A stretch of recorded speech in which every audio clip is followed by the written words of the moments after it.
Now, 2017 is notable for the range of elections being held across the continent, from Rwanda and Kenya in the east, Liberia in the west, and Angola in the south. Now, in a moment, we'll review the potential political risks to note in Somalia and Kenya ahead of their respective elections.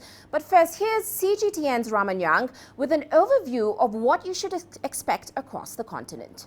Uche, with several countries going to the polls in 2017 right across Africa, political risk is going to be a bit of a theme throughout the year, but these are some of the key elections we think you should be paying attention to. We'll be starting on the Horn of Africa, Somaliland and Somalia. They'll occupy your attention in the first quarter of the year. Now, the stable enclave of Somaliland will be holding its general election in late March. Somalia, on the other hand, has its presidential elections delayed at least 3 times last year.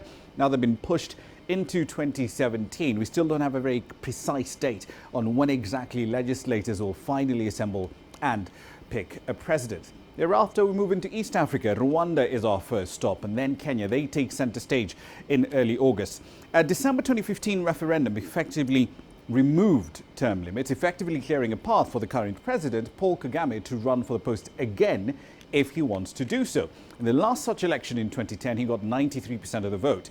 Citizens in a country that the World Bank classifies as the second easiest place to do business in Africa after Mauritius will be going to the polls on the 4th of August. Now, barely a week after that, the Kenyans go to the polls on the 8th of August. The matchup this time is likely to be pretty much the same as 2013, pitting the heirs of the country's political dynasties, President Uhuru Kenyatta and the court principal Raila Odinga, against each other yet again. Now, with ICC cases against the president and his deputy effectively off the table, corruption and non-delivery of key election pledges made in 2013 could be key election issues. These polls, remember, are also the first to be held after the implementation of devolved governance. So in one sense, they're likely to be a referendum on the performance of the 47 county governments.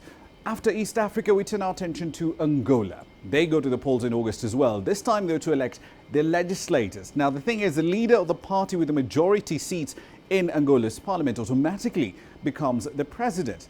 On December 10th last year, the ruling MPLA party announced that the president, the incumbent effectively, Jose Eduardo dos Santos, who's been in power for 37 years, will be stepping down, and he will be succeeded by the defense minister. Now, in his 4 decades in power, President dos Santos has installed his children in key positions. His daughter, Isabel dos Santos, runs a state oil firm, Sonangol. Her appointment has been challenged unsuccessfully, we should point out, in the Supreme Court. His son, Jose Filomeno de Souza dos Santos, also runs Angola's sovereign wealth fund. It started off with an initial capital base of about $5 billion.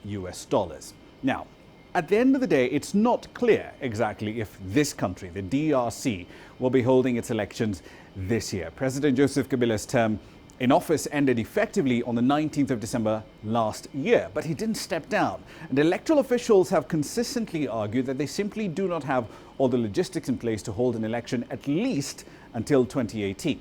But under the terms of a December 31st deal, polls have to be held by the end of this year, and Mr. Kabila cannot change the constitution to run for a 3rd term in office. That's going to be certainly a very interesting situation to observe, but that, broadly speaking, is your political risk map for 2017.